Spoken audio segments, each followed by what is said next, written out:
I'm Al McFarlane. Welcome to the conversation with Al McFarlane. I'm glad to be here and glad to have you along as well. Today is Thursday, September 29th, 2022. And Thursdays, I call the program The Companions, and simply a collection, a gathering of friends, people that know each other more or less. Some of us are related, some of us are not. But all of us, I believe, are committed to creating a new world, a new community, supporting, advancing a vision that elevates our people, and in doing so, elevates humanity. So a common and shared commitment to human dignity, to freedom, to self-actualization, and also to our commitment to each other. And that's what companionship is about from my point of view. I began by acknowledging my kindergarten classmate and who co-hosts with me every day of the week, Brenda Lyle-Gray. Brenda, how are you doing? I'm fine. How are you? I'm well. You know, and I keep thinking about the fact that we met probably, I suppose, when we were 5 years old or 4 in Kansas City, and here we are having a conversation. Sitting on the floor. Being taught in a dance hall. Our kindergarten was held in a dance hall because the school we were going to go to was burned down because the other people didn't want to integrate, didn't want us to have what they felt was theirs, so they burned it. So 70 years later, it's the same way. They're just burning it in a different way. But we're still here. Yeah. Hey, resilient and determined. Absolutely. Well, let me bring our other guests who are here so far in, our friends, not guests, but our friends. Angela Rose Myers is here. Angela, I think, is joining us from Miami. How you doing, Angela? Good to see you. Nice to see you as well. Let me introduce you to Riquette C. Asar. And by way of introduction, Riquette has been a school social psychologist for over 25 years. She's attended the International Kefren Institute in Minneapolis, where she studied the African foundations of community development. She's also studied with Maulana Ron Karenga at the Pan-African Institute, which is called the organization US. Riquette is the co-founder of the Imhotep Science Academy and Initiatives, an African-centered K-8 educational STEM program that's existed for some 24 years now.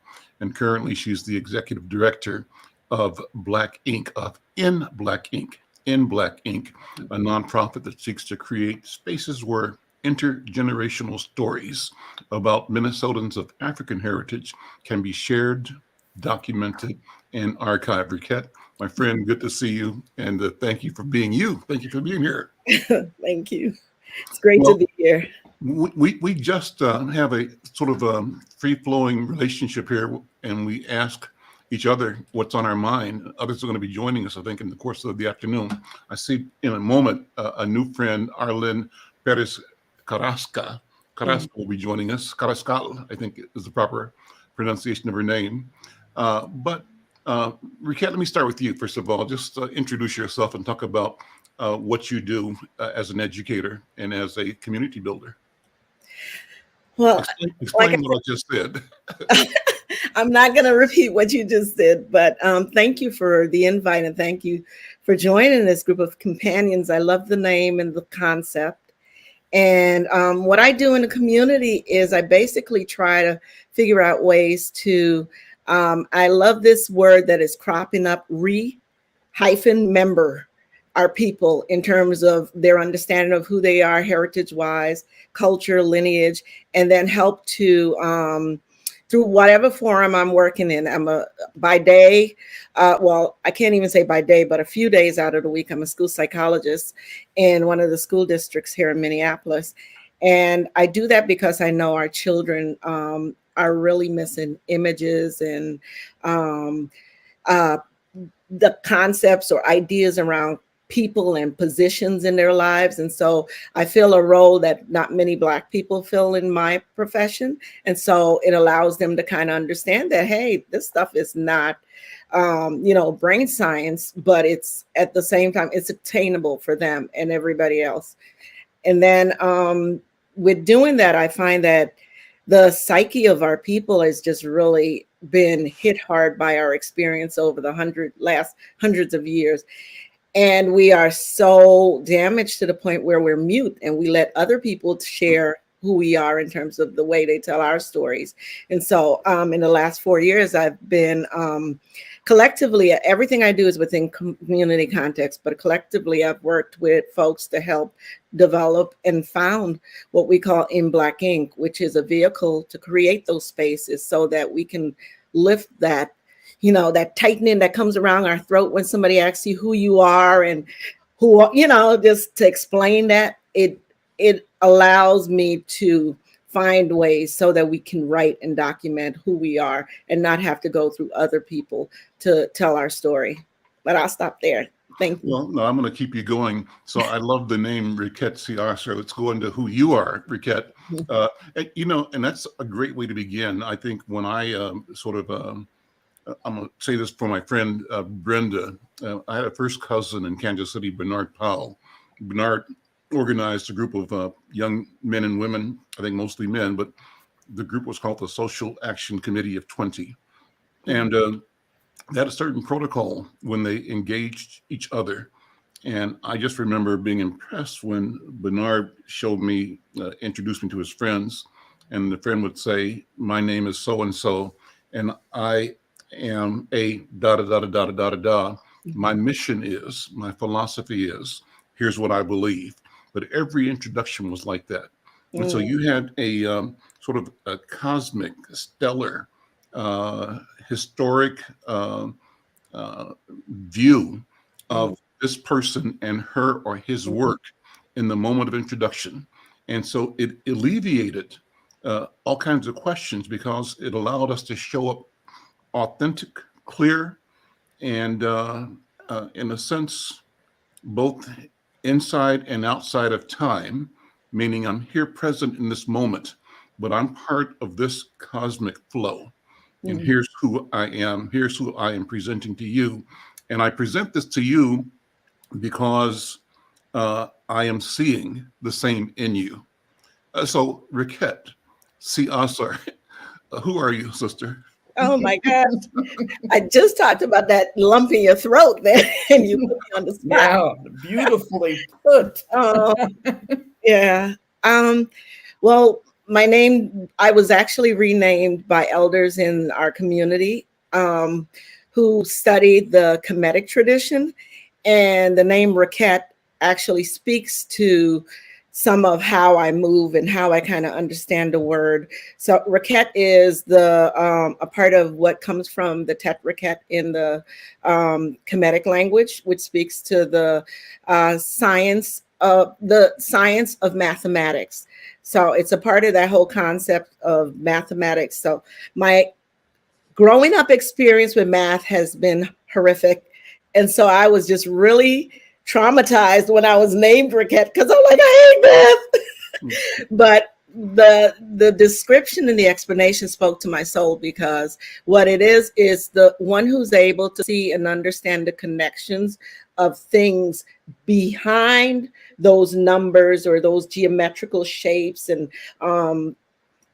just those things that come together, how things come together. I understand those on another level. And so by being renamed in a tradition that's connected to who I am culturally, it's been able to allow me to actually explore more of who I can become and not be afraid of some of that greatness that's connected to the people who've done a lot. That you usually look and say, oh, wow, our people was wonderful. I can do that in my lifetime because I am of those people. And that's without just without the accolades or any of those things. I don't need that. I need to understand that it's useful and it's actually impactful for my community and my people. So that's who I am.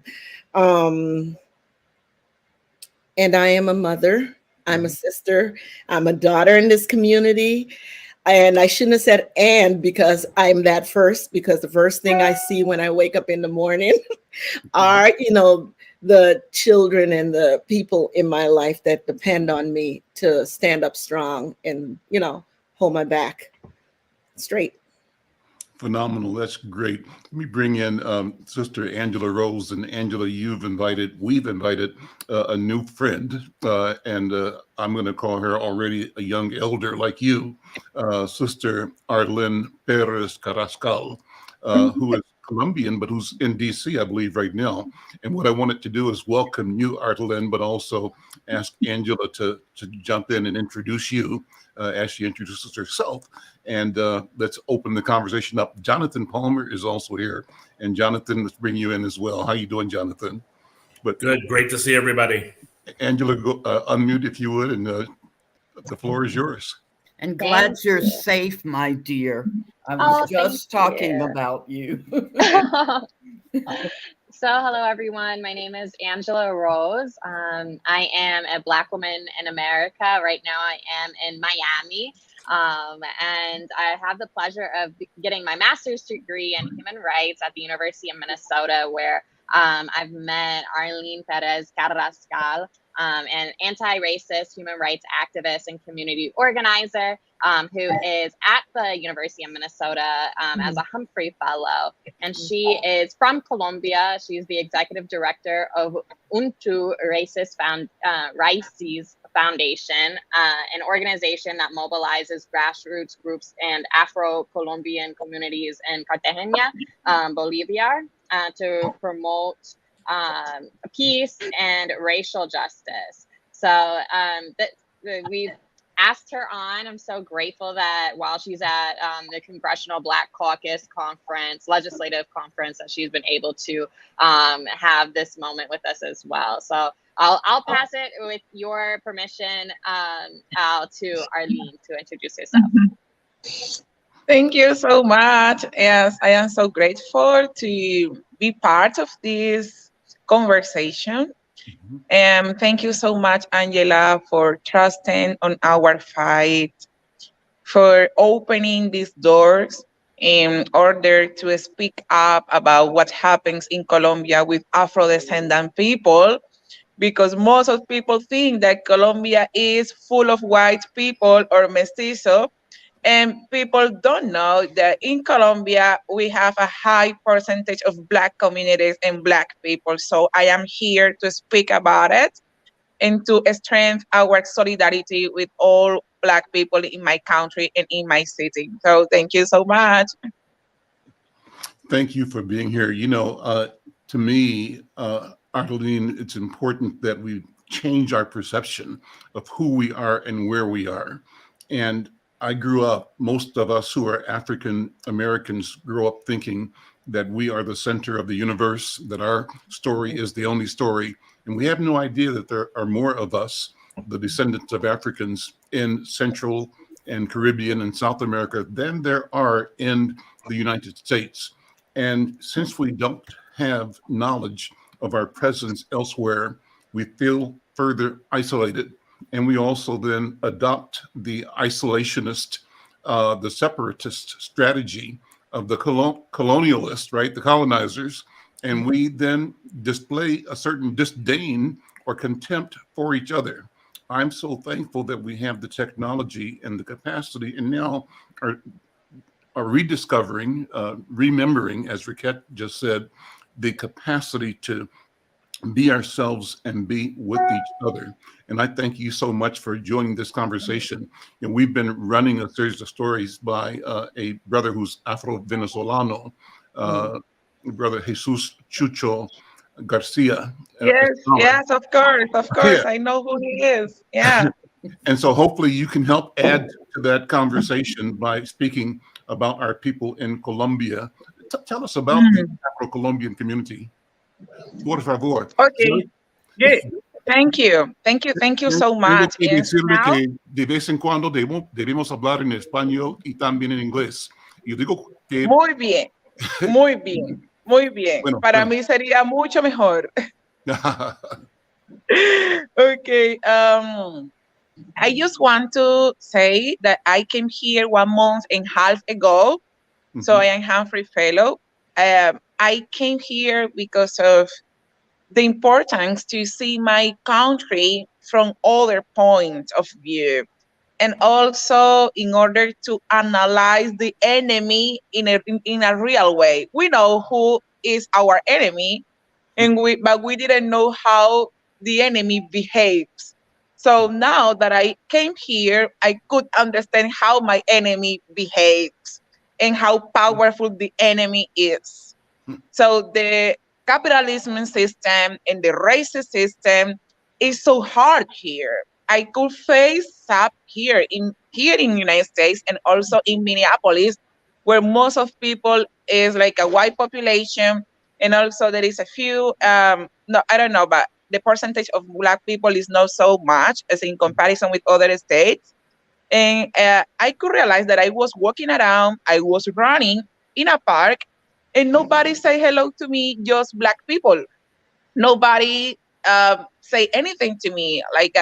I think it's part of the culture or is part of the racist culture. Mhm. So it's not coincidental that just black people say hello to me and say the gesture of I am here and you are there, we are Mhm. together. Mhm. Most of white people just they turn their hair back around. I was Mhm. with my hair, I have a big afro hair, Mhm. and when I have my afro hair out, I feel more dangerous. People think that I am more dangerous than when I use this wrap thing. So it's Mhm. something like I have felt. And I am with other fellows from different countries, from Philippines, from Turkey, from other places, where English is not the second is the second language. Mhm. And it's not coincidental that most of white people ask me, where did you learn to speak English so well? I don't know if I speak English so well, and it doesn't matter to me. It's not my goal. I Mhm. just came here to reinforce the black movement and to reinforce the solidarity. But it's not common, it's not coincidental that most of white people ask me many times where I learned to speak English. Why they didn't ask the same question to the other white women who are in the fellowship. So I am Humphrey Fellowship, but I know that my experience as the only black woman in this fellowship is not the same as the other people. It's not the same as the other white women. And that's what I am doing here. And just to end up this point, I am living in the Dakota lands, indigenous communities who were displaced. Mhm. So it's just to say that I live in Minneapolis, but also I live in the Dakota lands that Mhm. were displaced by power, by white power. Mhm. So just like my introduction about my experience. And in terms of Colombia, of course, in Colombia we exist, Mhm. but the census, the data has deleted many black people as a political strategy to not give us our territory and our lands. It was a political strategy from the left, from the right government that have always been in power since we are republican, since we become democratic nation. Mhm. Mhm. So we exist, we are there, and we face up the same structural racism that many black people in all over the world face up. Angela, jump in. Wonderful. Wonderful. Yes, Kind of and leave you speechless, doesn't it? no, this conversation, for me, for what you're saying about how we oftentimes don't recognize the breadth of Black people across the world, this actually comes into a conversation I had with a native elder recently who had said, I think it is, she had said, it's remarkable to me to refer to someone as a color, like in the crayon box. And I said, and I understand that, but for me, I'm a Black woman, Mhm. and Black goes beyond African American because I see my connection to Black people beyond borders. and beyond the border of this US constructed border. And so for me, until there is a better term to refer to myself, I will call myself Black.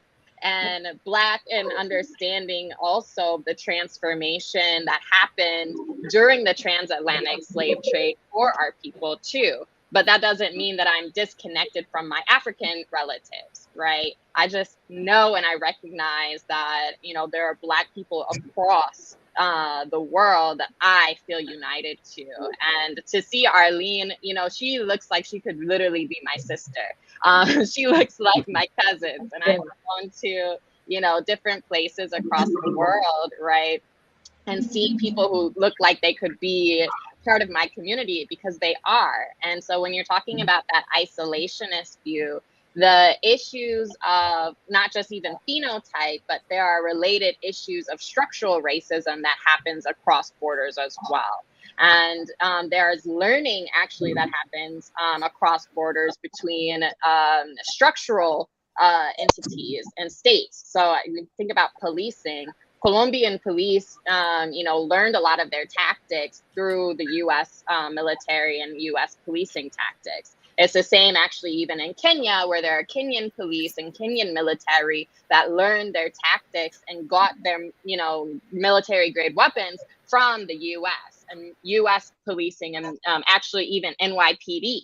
You know, specifics. They can call out specific cities where they've learned specific tactics. So when we're talking about, you know, how we as a Black people, we can't even see our struggle in just phenotypes. We have to see our struggle as in there is a connected institutional white, you know, supremacy network that works and learns from it, from itself in different parts of the world. And we have to combat that as well. Jonathan, good afternoon, brother. Jump in the conversation, and I'm going to come back to Riquette after you because I wanted, or actually, Brenda, you may want to contribute here, and then we'll come back to Riquette. I wanted Riquette to talk about contextualizing this conversation in antiquity, what the Phoenician concept does for centering us in this path toward self-discovery, remembering, and victory in the long sense of the word, meaning the multi-generational drive that we are part of. But Jonathan, good afternoon, brother. How you doing, man? Good afternoon, Alan. Everybody else, I'm doing pretty good. Gearing up, we've got Hallie's got its gala on Saturday, so we're very excited about that and all the crazy preparation that's going on for that. But I am so glad. Sit in that for a minute, if you would, Jonathan. Okay. It's always good to talk about what Hallie Q. Brown is, what it means, what it's meant to us as a community, and how that work expresses itself across the country, probably across the world. So we are a 93-year-old African-American social service agency, open to everyone that comes out of the settlement house movement. So places that help people connect to resources. And we had the added component of helping African-Americans and other people connect to resources they were being denied, you know, at the time when our city and our country was largely still segregated. We've done a lot over the years, but in the last few years with the pandemic, we've just expanded a lot of the service we provide, especially in the area of basic needs, hunger support, food. We had a 4,000% increase in food shelf clients during the pandemic. So it's one of the things that we really focus in on, making sure people holistically are getting what they need. And our newest area of focus is on anti-racism, equity, and inclusion. So going ahead and giving people tools and resources they can utilize to understand the issues that are going on today, to understand that these didn't just appear when George Floyd was murdered. They didn't just appear when people were sheltering in place. They've been in this country for 400 years, over 400 years. They are woven into our society, and people have to understand what is going on in order to be able to deconstruct that and begin to repair the damage that's been done. So we're doing a lot around that. And Saturday we're going to premiere some lost films of Rondo, pre-highway, so 50s and 60s films that we discovered and have had digitized. So we're very excited about that for people. These are homemade videos of the neighborhood. They were professionally made. They were on 8mm actually. Okay. And so 8 or 16, one of the two of those. And so it is some great shots of our early years. For people who aren't as familiar, Rondo was a thriving African-American and diverse community. And in the 60s, the powers that be put the highway right down the center of it. Used eminent domain to steal people's homes. Made them clean their homes before they were demolished, made them clean their homes because they picked up some of them and moved them a few blocks away and sold them to other people that didn't look like them. It was one of the greatest tragedies in this country. And it's happened in over 2,000, I think, communities all across the country. So the story of Rondo is the story of America and Black America and what's happened. So we're very excited and we're carrying it on. And I want to just, one of the things that was reminding us when you're talking about the piece today with Sister Arlene. Am I saying it right? Arlene? Yeah. Okay. Just the fact that there are so many communities. And one of my favorite books is Ivan Van Sertima's They Came Before Columbus, which talks about the fact that prior to Christopher Columbus, prior to the transatlantic slave trade, you had Africans spreading out and connecting to different parts of the world, to North America, to South America, to connecting into each of the communities. And so a lot of why we have Black and brown populations across the world is because of that influence and that connection from Africa that would have made people all around the world. Brenda, what's on your mind? I just wanted to tie into what Angela said, and Arlen too. I don't know if you've heard about this book. It's called Do the Work, and it's an anti-racist activity book. And Kamau Bell, who is on CNN, has tied into another writer. I haven't had a chance to really get into it, but it's being used in Albuquerque and Santa Fe schools. And it's not a lot of Blacks in the state, period. So I thought it was a good move. I've looked at some of the activities, and it's pretty powerful. I think the teachers would have to be trained in how to use it first. But pretty good. I just wanted to read something real quick. Sure. When you're talking, when Arlen and Angela were talking about the white supremacists, I ran across this, and what is his name? Don Lemon was speechless the other day when this woman spoke. Lemon is in the middle of a hot streak of guests on the show, pushing back on his loaded questions designed to favor liberal policy. Following the death of Queen Elizabeth earlier this month, Lemon was schooled on air by a royal commentator, Hillary Fordrich, who told Lemon that reparations for slavery are necessary, but said they should be paid by the descendants of African kings who sent their own people into slavery. In the interview, which went viral on Twitter this week, Fordrich responded by arguing that African leaders were responsible for supplying millions of enslaved people to European slave traders, saying that reparations should come from the African nations. A stunned Lemon responded that it was an interesting conversation. Blew my mind. And it tied into what Jonathan just said about before Columbus it tied into what Arlene just said about, excuse me, because I articulate in different languages. Africans speak 3 and 4 languages. Where are theirs? Sorry. That really got me. And I said, the nerve. You have to understand where they're coming from now. Anybody can jump in. Yes, no, that's something that come out of the conversation with the Woman King, right? And the Dalme. The Woman King is a movie that Viola Davis is in that represents the Dalme.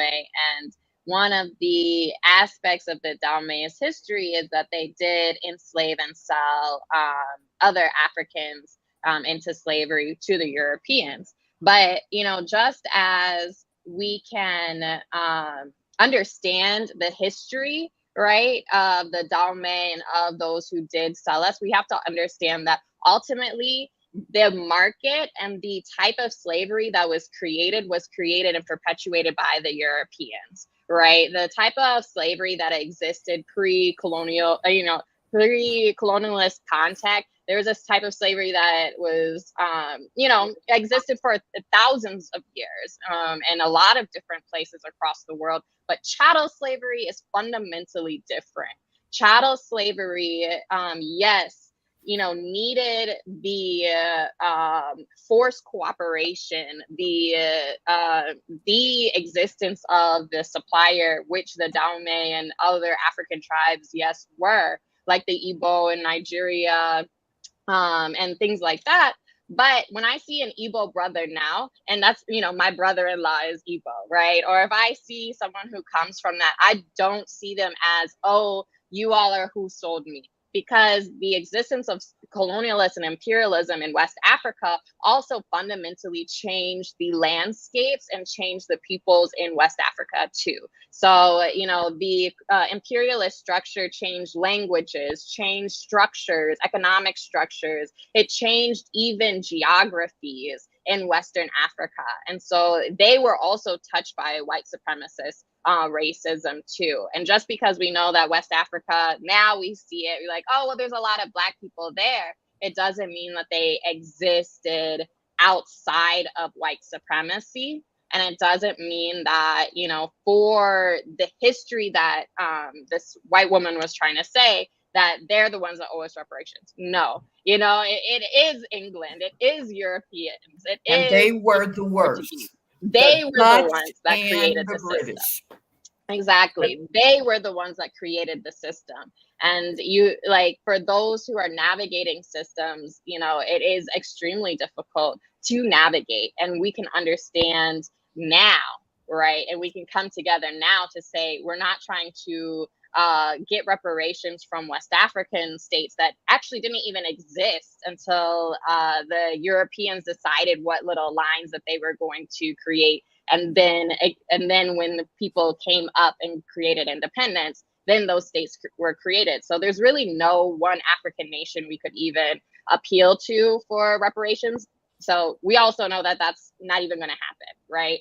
But we do know for a fact that the Queen or the King of England today, still in his wealth, holds wealth that was created by slavery. Period. We know that, and let's get reparations from them. We know France still has wealth created from Haiti, and yet Haiti is the one who has to pay reparations to France. Make that make sense. So white supremacy continues to rewrite the rules. They continue to pass off the buck. And we're standing here today in Black solidarity to say, not today. We know the tricks, and we won't fall for the okie doke again. We won't fall for the navel gazing, the passing the buck, the pointing the finger, because we know who our enemy is, as Arlene said earlier. Yeah, I love that. Angela and I had the same idea, and she stole my line. Angela, I can't understand. No, let me add a couple points, because Angela encapsulated it so well. But a quick down and dirty that I do, because this question comes up all the time. Slavery was in these other places and all these other things. part of the key that you can really make it easy for people to understand is that pre-1400, you had slavery was everywhere. It was in all communities all over. That the trade in gold, salt, and spices far exceeded the trade in slaves. Slavery was not based on the perception of race.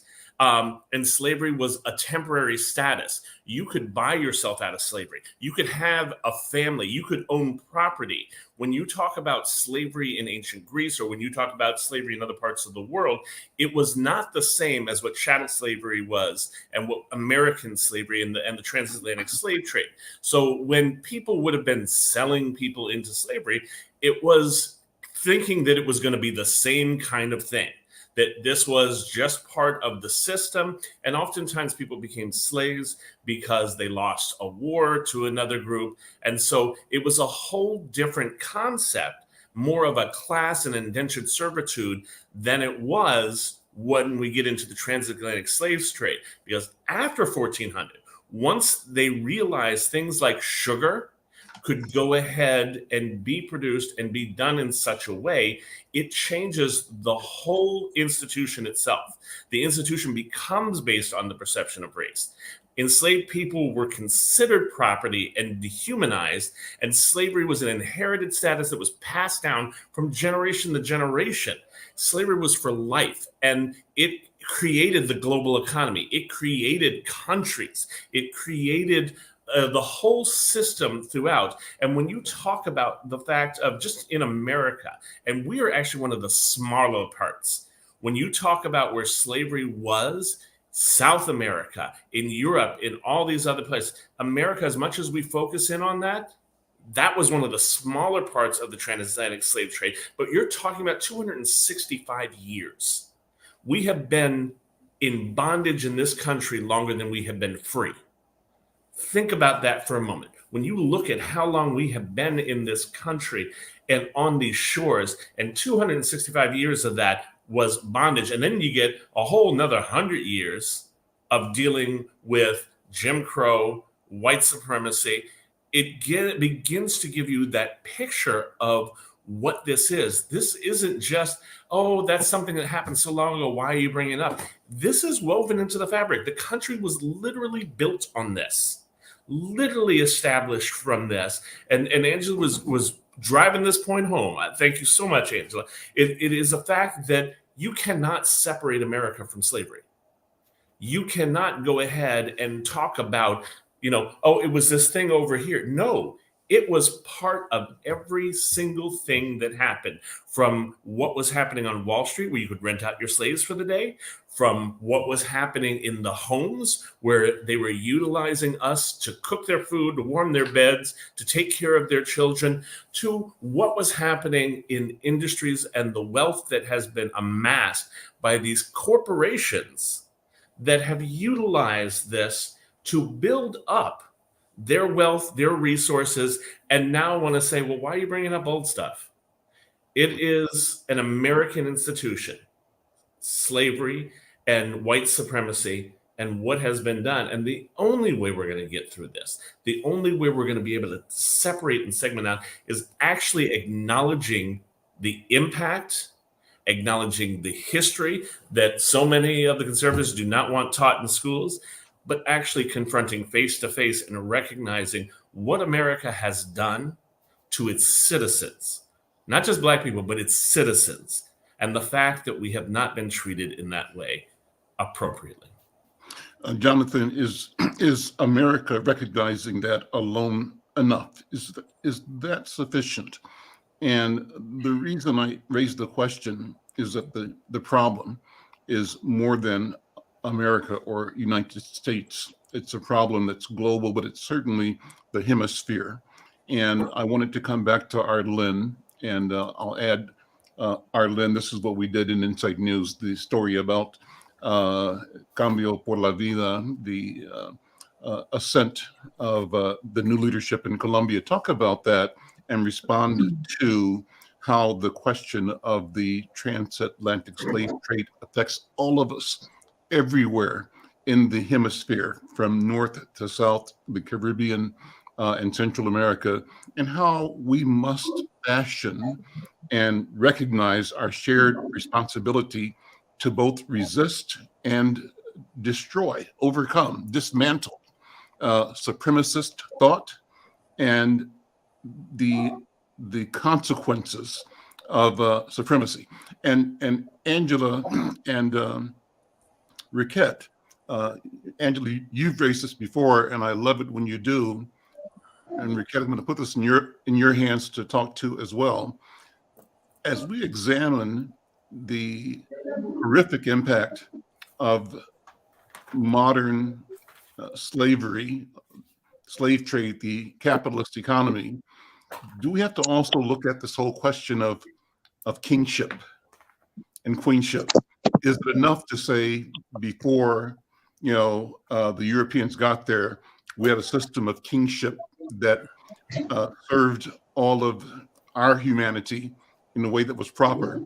Or do we, Riquette, look back to a prior time in our civilization, our existence, where we did not live with hierarchy that ranked one part of our community, men, over women, and stratified power in a way that consistently disadvantaged many people for the sake of the aggrandizement of a few, usually through their willingness to be violent with each other? So that's the big question. But let me first go to Sister Arlene.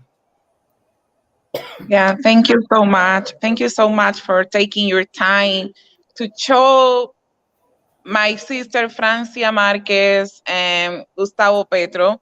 Gustavo Petro is the first left president in our history. And Francia Marquez, I want you to know this name and save this name for all your life. Her name is Francia Marquez. Mina is the first Black vice president that we have in all our history in Colombia. So we haven't ever chosen a Black vice president left, obviously, yes, with awareness, because it's different when we have a Black vice president from the right party, yes, or conservative and fascist. And on the other hand, it's totally different when we have the first Black vice president who is a leader, who faced up criminal gangs, and also who was fighting for Black communities' rights and environmental justice. So we are living a historical time to face up racism, but also we are struggling so much. 2 days ago, for example, Francia Marquez was victims of a racist attack for a white woman from Colombia that mentioned her as a monkey, that mentions her as someone who doesn't have the abilities to manage and to govern a country. So most of people in Colombia that are not Black, they think that Black people, that Black women cannot be in position of power and cannot take decisions for our country. So we are living historical times, and also that's why United States as government has to know what is the responsibility on the situation that we are living on.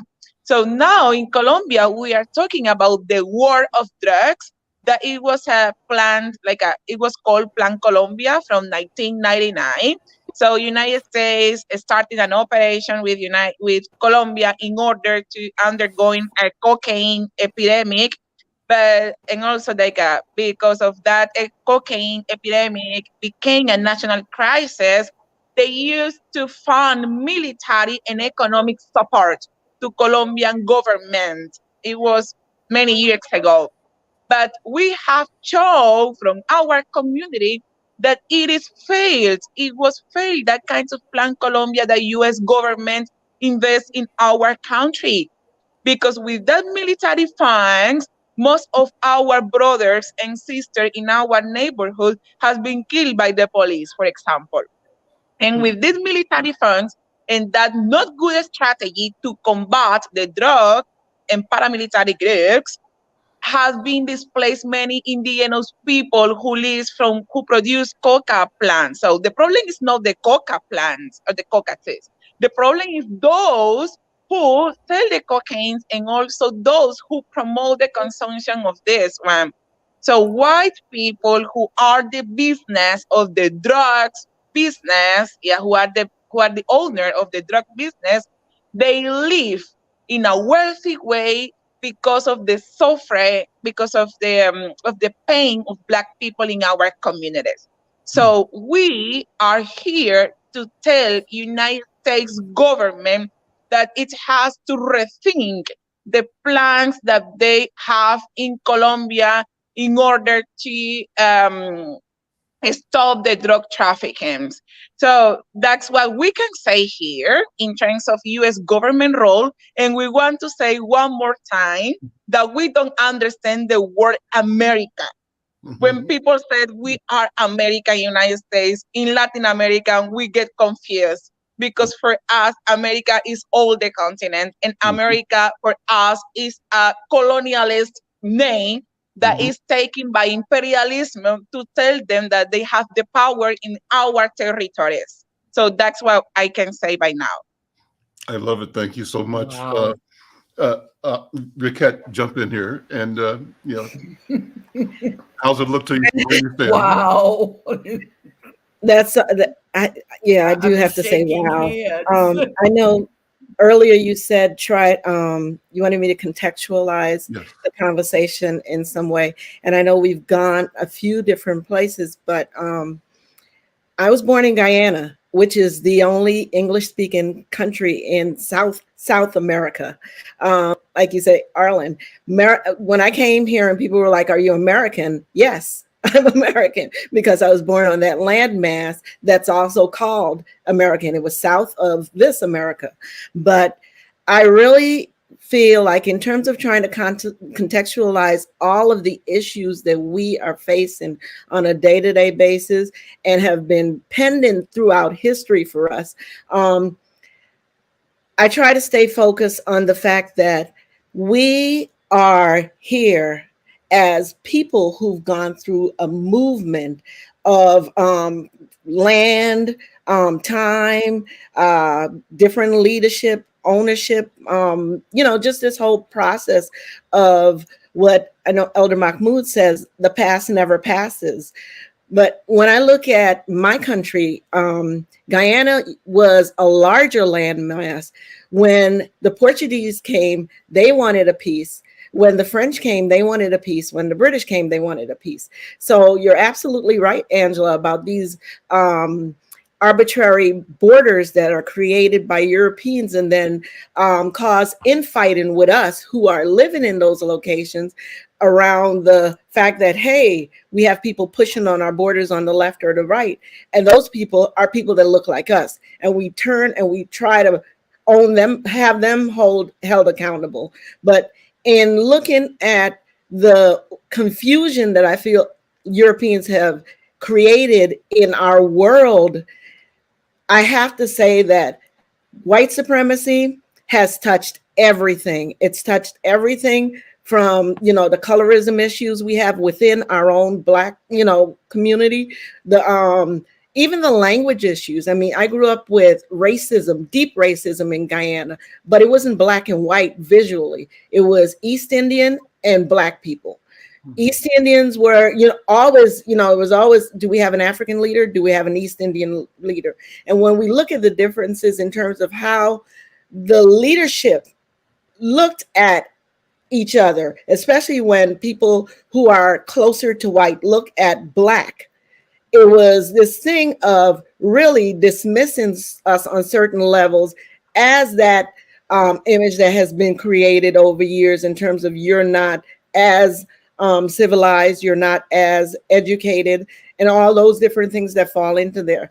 So for me, I'm looking at all the issues and I always try to figure out how do we stay focused and how do we actually build momentum to actually reclaim who we are. So talking about that kingdom and queendom that you mentioned, Brother Al, I have to say that there's just so many components of our history that we don't know and we're not familiar with, that sometimes we kind of leave it behind. I love the spirit of the Dahomey people that's expressed in, that movie. I haven't seen the movie yet, but I've read who they are.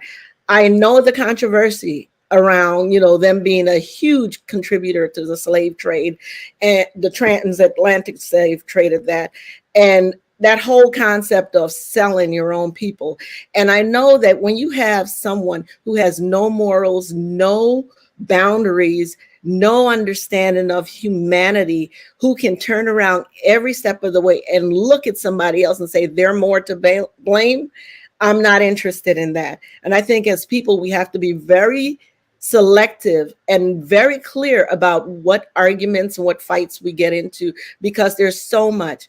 And I'll say just one more thing. I remember years ago at the Science Museum held an exhibit, the race exhibit. They did it again several years after. Mm-hmm. I was at the Science Museum with some students from our Science Academy. We have a Science Academy that we developed to teach Black children that they too can heal the issues in their community, that they're not just to have doctors that are white or, scientists, social, whatever area, chemists that are white, they can heal those issues in their community. So we took them to the Science Museum for this race exhibit. They had a part of the exhibit was this chamber where it was all glass, and they had these stacks of coins that indicated different peoples and their wealth and how in the United States, different diverse communities have been able to build wealth.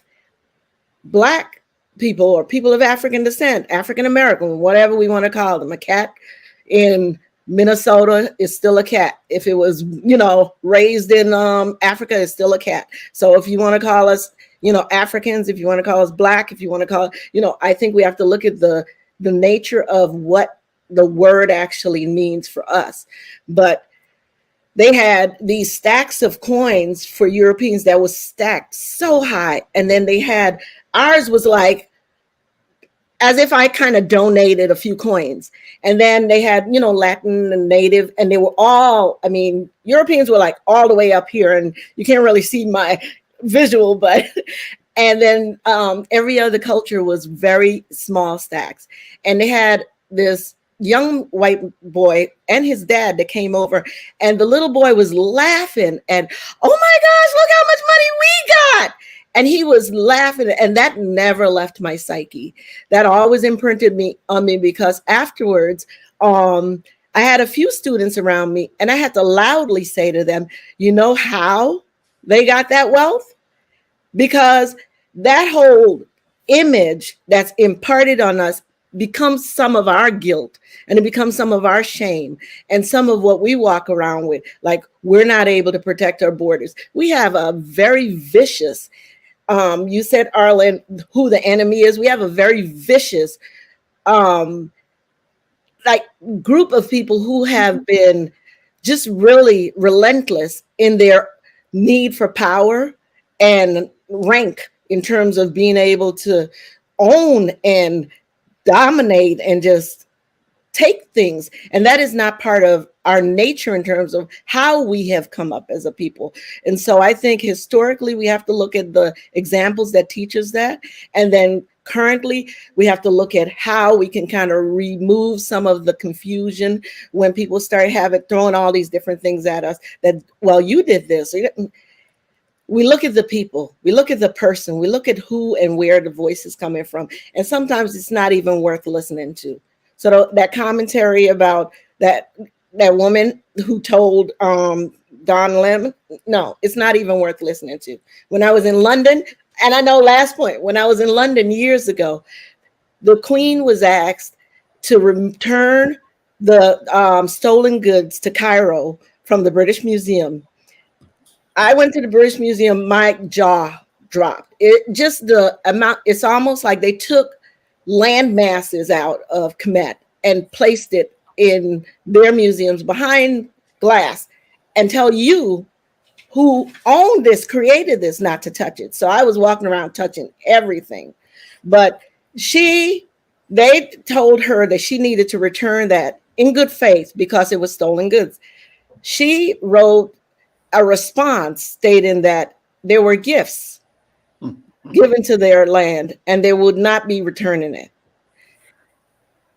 Everybody has a story of how we existed, all of us. And so we have to be able to voice what we know is truth and make sure that we're actually sharing our experience, because they write our experience for us and they edit it and they omit the things that don't impede or actually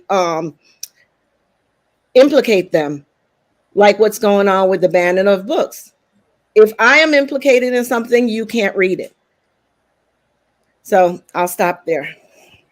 Talk about then the idea of companionship. That's where we started off, and the idea of a separate or different model for Black people, for African people being together, creating community, advancing knowledge, science, innovation. And I take these ideas from my reading of Aikwe Irma and from my conversations, my listening to Professor Karen Hunter and Professor Dr. Greg Carr, who are producing a phenomenal informational platform and experience called Narrative and Nubia. But part of what they're saying, what underlies much of what they do, is promoting the idea that we have to decolonize our minds, number one. Decolonize our minds, to throw off the mind that has been inserted in our bodies, in our spirit, where our minds normally and do reside, but reside smothered by somebody else's story. Greg Carr last week said it's like when they decapitated their the kings of Africa, that they waged war and sent their minds, or their heads, to Buckingham Palace as trophies of war, to be exhibited just like the heads of the kings that they conquered in Indonesia and in that area. That was symbolic of a process of capturing, decapitating the public mind of African people. And what they did was, in a sense, suppress, stole, hid, covered, replaced our mind, our memory with their memory. So we walk around quoting history that is theirs and that is not ours. And we end up being encouraged to not know, to forget. I'll stop with this. Mahmoud El-Kadi once in one of our programs up at Lucille's Kitchen years ago said, and what riffed on the whole question of memory, of remembering. And like everybody else, when someone said, you remember this, you remember that, you remember this? I think either I remember or I forgot. But he said, no, there's another way of looking at remembering, and you call it remembering. To remember is to reattach, to put the body back together again, to remember in the context of restoring, healing that which was dismembered. How then do we begin to remember, to reassemble our body, our humanity, our culture, our view of the world, so that we can become our truest and most authentic selves and walk in the world and create a world that is not driven by greed or by power or the need to exercise power, but rather is driven and created with an excitement around innovation, learning, sharing, and actualization.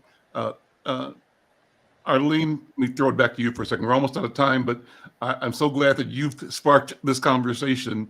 ¿Qué piensas? Thank you so much. Thank you so much. I really appreciate it. I hope we can keep talking and strengthen our solidarity for Black people in Colombia. Thank you so much. Yeah. Great. Can I say one thing? When you said how do we do this? I know I had a elder who passed away a year and a half ago come into our office about, right actually maybe 6 months before she passed, and said she's been walking around with this story in her for 60 years and have been very afraid to tell it.